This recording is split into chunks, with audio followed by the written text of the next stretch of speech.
Hi friends, this is your Rector, Adam Shoemaker, here to follow up on the letter that came out last week about our upcoming feasibility study, which is intended to carry forward a congregational-wide discernment process initiated by our vestry earlier this year to help us discern the possible renovation of our campus to both meet immediate needs and to take advantage of some missional opportunities. To recap, what are some of those needs? Well, the first immediate need revolves around accessibility. And many of you are aware that a couple of years ago we fully renovated our classroom space for children and youth. And last year we were very happy to dedicate those newly renovated spaces to late parishioner Iris Carson. And today those spaces are filled with children and young people supporting their formation in the faith. I couldn't be more pleased with how they have turned out. But those upstairs classrooms, which are used not just by our youth groups, but by other groups in the parish as well, are not accessible. If you have a disability, it is going to be very hard for you to utilize those spaces. And if we are to be the house of prayer for all people that we are called to be, that is certainly something that we need to take a look at. And Stevens Hall, the space I'm in right now, where my office currently sits, this space is not accessible as well. We have Sunday formation in here. We have other programming and fellowship in here. This space is not accessible either.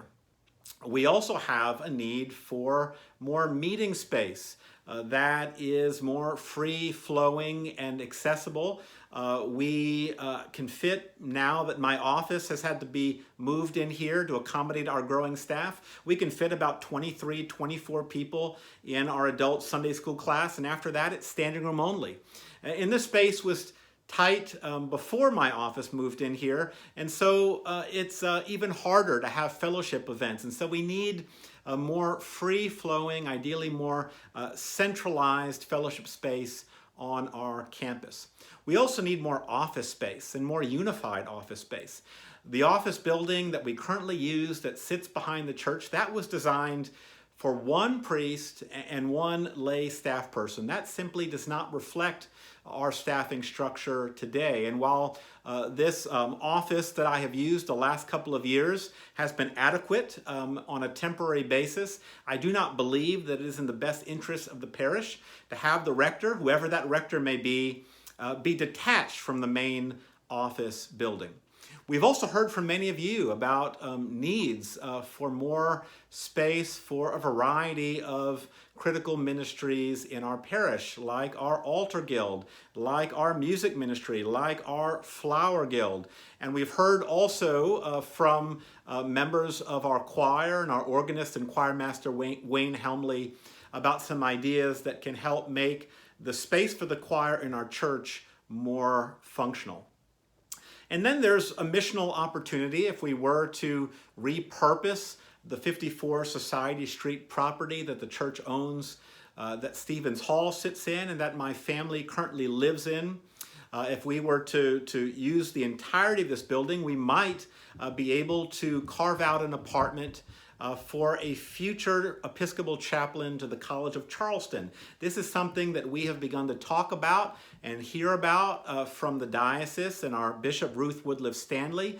And I believe if we were able to achieve this, it would be a wonderful gift long-term to St. Stephen's, because it would make this church a kind of nexus for ministry to college students on the peninsula. We had wonderful participation in the listening phase this past spring, wonderful feedback, wonderful ideas, and following that listening phase, we created a steering committee made up primarily of vestry members to delve more deeply into the feedback we received, and they have been hard at work over the last several months. They've been talking to key lay leaders in the parish, to staff members in charge of programming in the parish. They've been talking to neighbors in our neighborhood association. We are in a historic district, so that's something we have to pay attention to. And they, of course, have been talking to our architect, Glenn Keyes, who has so much experience working on buildings in historic neighborhoods of downtown Charleston. And after our steering committee compiled all of that information, all of that data, they came back to the vestry, and the vestry a couple of months ago voted unanimously to continue with this discernment process, to continue with this upcoming feasibility study, which, as the letter said, will come out towards the end of this month. And I do encourage all of you to participate fully in this discernment process. Every giving household in the parish will receive a questionnaire, and a cross-section of the congregation will be interviewed face-to-face in early December by some members of our consulting team, Vandersall Collective, a faith-based consulting firm that is supporting us in this process. This is a discernment process. I want to emphasize that. No final decisions have been made, and so your voice is so very important.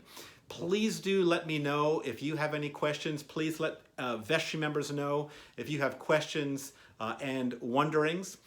In the meantime, friends, please be in prayer about this. I am so very grateful for your membership in our congregation.